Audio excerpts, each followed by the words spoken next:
One kitchen, two chefs, your choice. This is Boulder Bites. Each time, we'll take two delicious recipes and show you how you can make them yourselves with a little help from our Sky Chefs. Each of our chefs will be showing you how to make quick, easy, healthy, and above all, delicious meals no matter what you're hungry for. Each dish should take no more than 15 minutes to prepare, and they'll show you exactly what ingredients you'll need, how to prepare them, and how to serve to your family and friends so that everyone can enjoy delicious, quick, and healthy food. Warning: the following recipes may require the use of sharp knives, boiling water, and hot grills and ovens. Pay close attention to the safety guides, make sure you have some oven gloves handy, and if in doubt, make sure there's an adult around to help. This time, we have two new recipes that will suit you perfectly, whatever your skill level. The first is nice and easy, the second should challenge your cooking skills even more. It's banana cake muffins versus classic fish pie. All right, so we're going to have fish pie for lunch today. And one of the most essential parts of it is obviously the fish. A few components over here. For the bechamel sauce or the white sauce, you'll require flour, butter, and some milk. For the mash, obviously the potatoes, yeah? And then you have the vegetable element, that's the green peas and sweet corn, and some cheese to go in the mash. You're also going to flavor the mash with some spring onions and sprinkle some on top as well. One of the ingredients that takes the longest to cook is the potatoes. So you start by washing all your potatoes. Make sure you scrub them, scrub off all the dirt on them, and peel them nice and long like that. As we've spoken about before, please take extra care when using the potato peelers so you don't slice your fingers. Take your time, and if you're not confident, then please get an adult to help you. So whilst Pranab peels the potatoes, let's go over to Dang as he prepares his banana cake muffins. The oven is set to 160 degrees, and he's just washing his hands before getting started. So here I've got some cast sugar, some plain flour, margarine, eggs, baking powder, and some bananas. Just gonna get a mixing bowl, KitchenAid. If you don't have one of these, you can use an electric hand whisk. If you don't have one of those, you're gonna have to use the power of your arm with a whisk. Again, if you're using a KitchenAid or a hand electric whisk, I would just be careful, make sure there's an adult present, because what you don't want is for you or for any other sort of child to come in and stick their hands into the whisk. So first things first, I'm just gonna grab a spoon. In goes my margarine first. Followed by my sugar.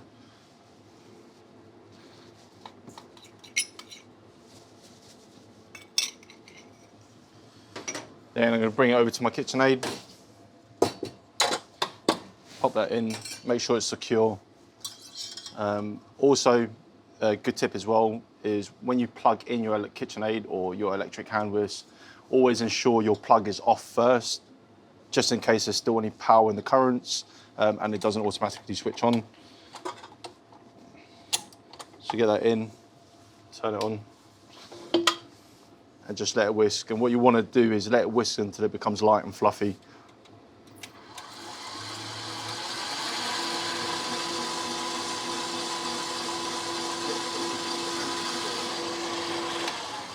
Then at this stage, again, just knock that down, turn this off, just to be safe. Using a spatula or a spoon, just push down the edges. So what you want to make sure is that you whisk everything. Give it a tap, get everything off. Push up, turn it back on, go again.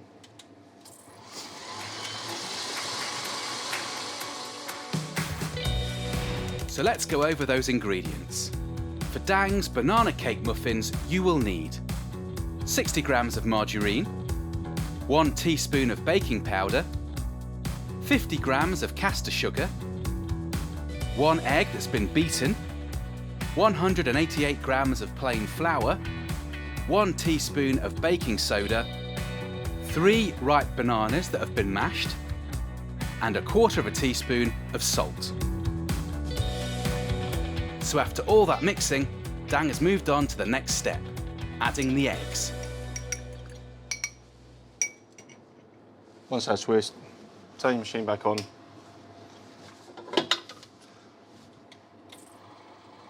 And just pour in your egg.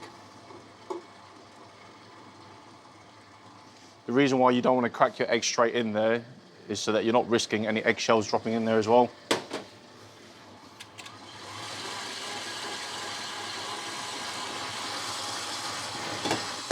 So whilst that's whisking, just get your three bananas, sort of medium to large size. Just give that a good peel. Then using a fork, use the same fork as the eggs, no problem, as long as there's no shell on it. You just want to mash that down.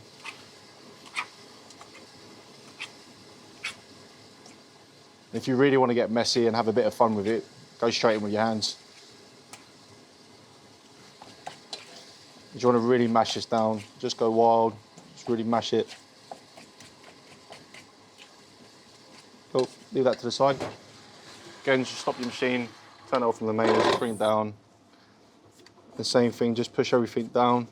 So when you turn off the machine, also turn it off from the mains, because what you don't want, if anything happens and there's still currents or power still going through your mains, when you're doing things like pushing it down the side, you know, if your hand's trapped in there and this suddenly turns on, your hand's going with it. So it's always best to turn it off from the mains. Right, so once the egg's mixed in with your butter and sugar, what I'll do is just drop the baking powder in there. And then also the flour. Using a spoon, I'll just spoon this in, because what you don't want to cause is a big mess. So again, you don't want to put it all in at the same time. I would just go half, lift it up, turn it back on. Start off with a low speed, work your way up. Again, by doing that, starting off with a slow speed, you're not going extreme so that the flour and everything just comes out. Start slow, let it work its way in.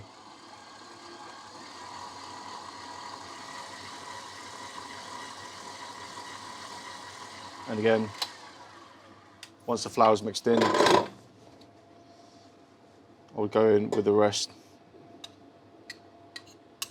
of the flour. Cool. Lift it up, turn it on. Again, slow speed. Give that a good mix. Once it's all binded, again, one last time. Go in with the old bananas, all in.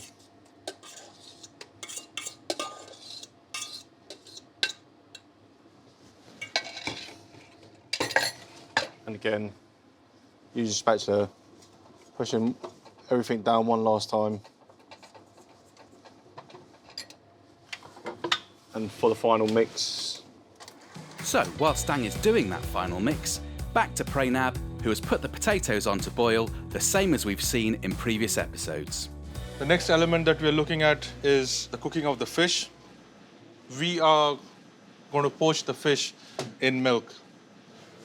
So again, milk into a pot. Once the milk is slightly steaming over a medium heat, Pranab adds the 2 fish fillets and poaches them for 5 to 7 minutes, after which he removes them from the milk and sets aside for later. Also, don't forget to put your milk to one side too, as you'll be needing that for the sauce later on. So the next stage, we're going to start with white sauce or the bechamel sauce. So we need to start off with a little bit of margarine.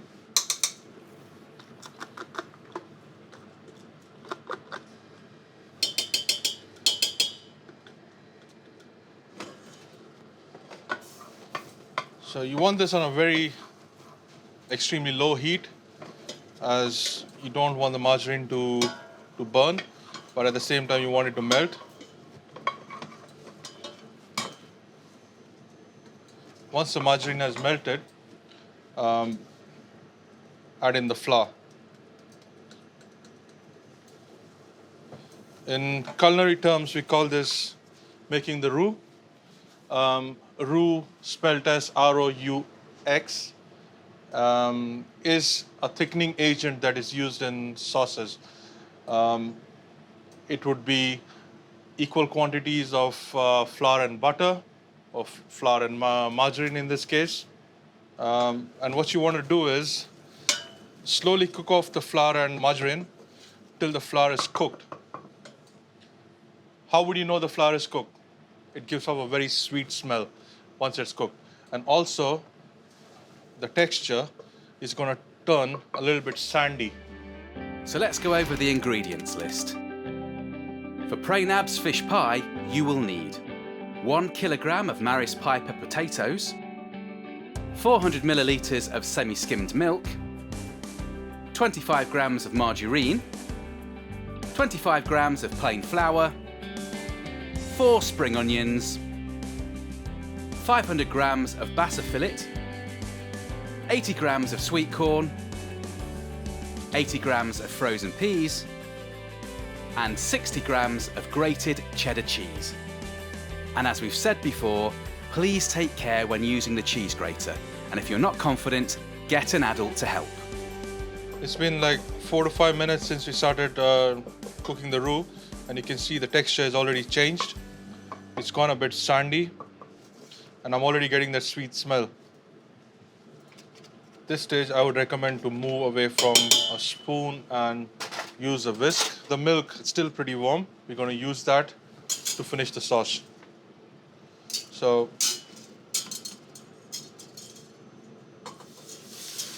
after you put the milk in, make sure you're whisking it really vigorously. Please do ask some adult to help you at this stage over here.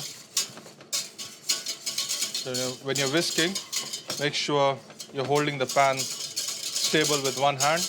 Keep whisking and make sure that there are no lumps. If there are any, just use a spoon with the backside, just press them on the walls of the utensil, and they're just going to break down.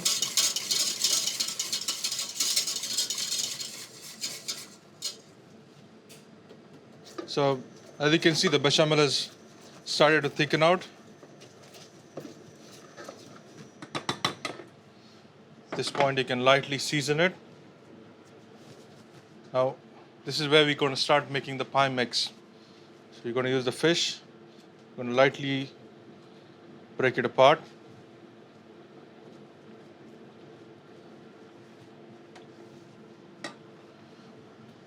Drop it in there.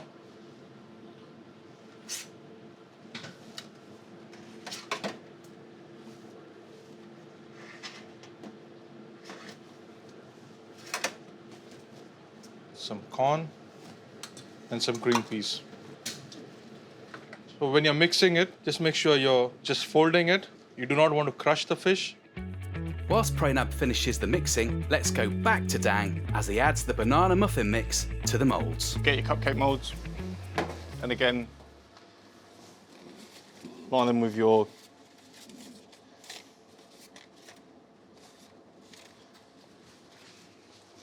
mixture's now mixed, finished.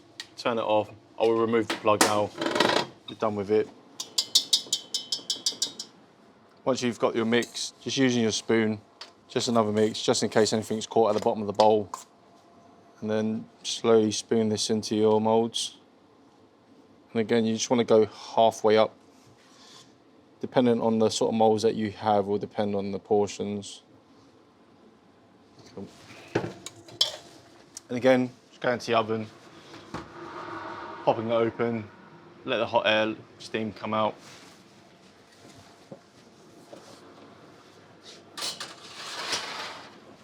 Close the door, and you want that in there for roughly 35 minutes.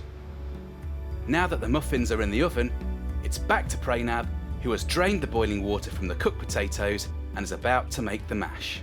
So after the fish mix, let's focus our attention towards making the mash.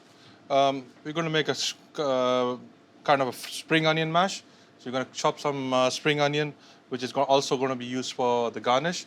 And we're going to run some through the mash as well, just for some extra flavor. Spring onions. If you could get an adult to chop it up before you start cooking or prepping, that will be great. With the spring onions, what you could do is the lower part of the spring onion, you could use them in the mash since they're much more robust. And the top green part, you could use them as garnish once the dish is finished. So we just want to make a rough mash. Take the spring onion bottoms, crush the potatoes with the back of the spoon. So finally we have all the ingredients ready for the pie. So we're going to start with spooning the fish, green pea, corn and the bechamel mix into a pie dish or an oven-proof dish. Just want it halfway there because you need to fit the mash as well in.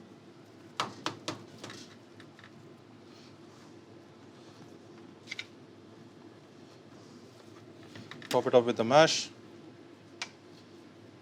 Make sure that the entire mix is evenly covered. Just want to smoothen it out with the back of the spoon.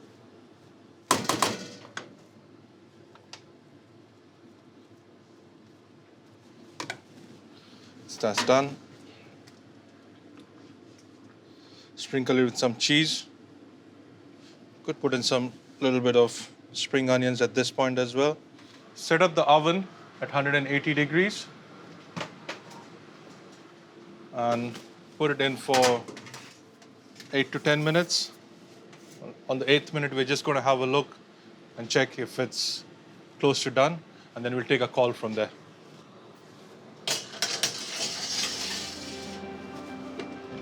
So with the fish pies in the oven, let's go back to Dan. Cool, so once the timer goes off, again, just pop the door using a tea towel.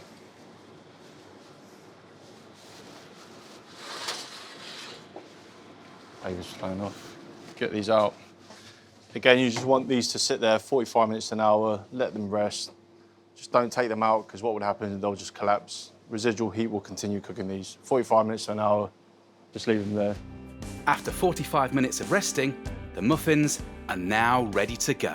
So once they've cooled down, nothing else to them, just remove them from your mould onto a plate.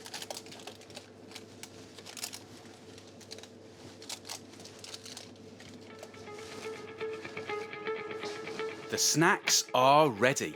Freshly baked banana cake muffins for you and your family to enjoy. But before we get stuck into those, let's go back to Pranab for the final stages of his fish pie recipe. The fish pie is ready.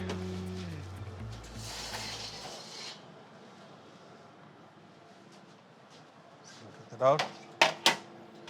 Again, make sure you're using oven mitts or an oven cloth to get it out. You can ask some grown-up to help you.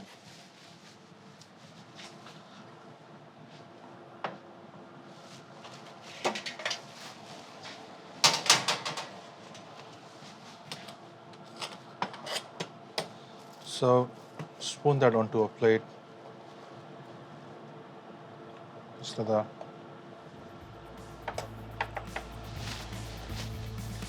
And garnish with some more spring onions. There you have the fish pie. And before you tuck in, make sure that you've turned all the grills and ovens you've been using off. So there we have it. 2 more recipes to add to your repertoire. One nice and simple, one a bit more advanced, but both very tasty indeed. For more hints and tips on how to substitute ingredients, go to this address. But for now, get healthy, get creative, and get cooking.